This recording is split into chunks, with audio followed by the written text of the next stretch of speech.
मावशी? तुझ्यासाठी ना मी आज एक स्पेशल रेसिपी बनवलेली आहे, पण तुला गेस करावा लागेल ती काय आहे. 1 नाही. No 2 poha. No and third one meduvada. No. तर ती रेसिपी आहे साबुदाणा खिचडी.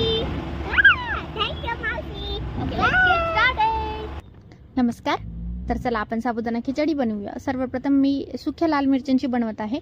त्यामध्ये थोडंसं मीठ घालायचं म्हणजे ते मिरच्या चांगल्या बारीक होतात. त्यातलं जे बी असतं ते. त्यानंतर भाजलेले शेंगदाणे मी यात टाकलेले आहे.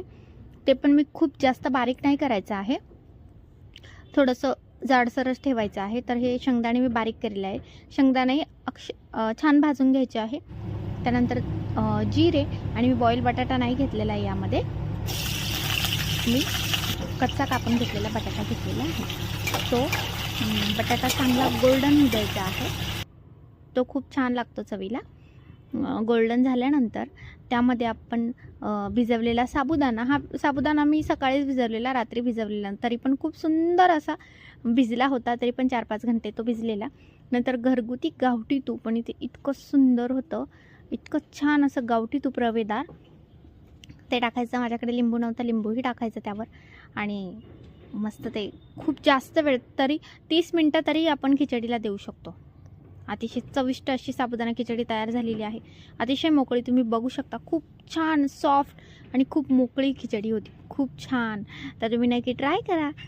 लाईक करा, शेअर करा आणि सबस्क्राईब करायला अजिबात विसरू नका. बाय. आणि आता आपण प्रमुख पाहुण्यांना विचारणार आहोत कशी झालेली आहे खिचडी. ते प्रमुख पाहुणे आपल्याला कळवतीलच की किती छान झालेली आहे. चला आपण आता प्रमुख पाहुण्यांना देऊ.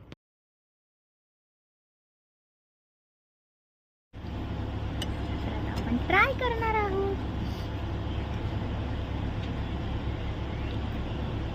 कशी बनली, किती टेस्ट बेटा? खूप छान होती मावशी. ओके, लाईक करा, सबस्क्राईब करा. बाय. सबस्क्राईब करायला भूलू नका.